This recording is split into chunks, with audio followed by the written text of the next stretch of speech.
المنصورة مشاركة بشكل جميل وشكل فارق ممتاز لأندية المراكز الأهلية كلها.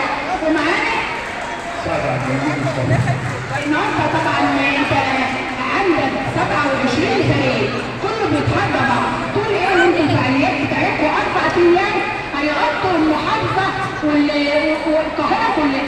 هو اسمها منطقه الدائريه عندنا انشطه عندنا فيها كتير ومنظمه والعدد هنا عدد كبير جدا. كل شويه عملناهم على 4 ايام على اساس ان كل واحد ياخد ايه مجال في فعلا يأكد بيها والفريق ينجح.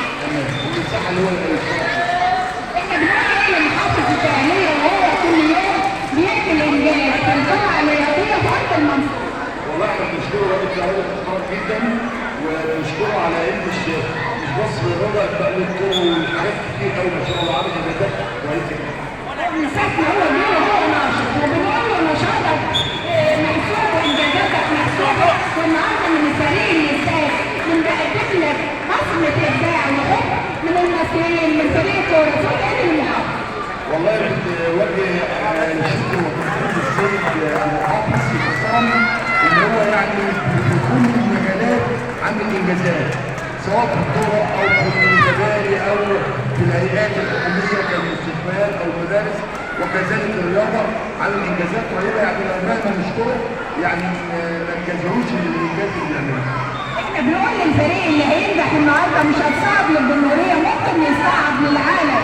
وبنقول لهم اتصفوا بحب وقلب وفكر جميل وقدموا الجديد والعديد عشان فعلا ينوروا.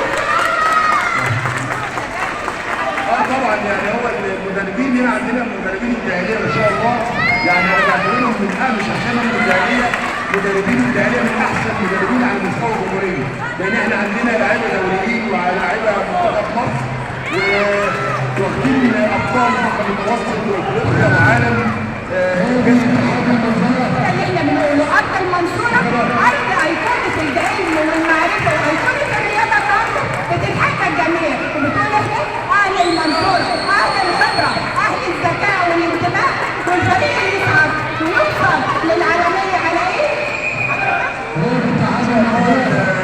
يعني انا واحد من المشاركين في التدريب ده ولكن الفضل ده كله يرجع للمنطقه والكابتن ايهاب وكابتن ممدوح بالانجازات اللي بتحصل. انت الشباب من بكره خميس تحيا مصر تحيا مصر. تحيا مصر شباب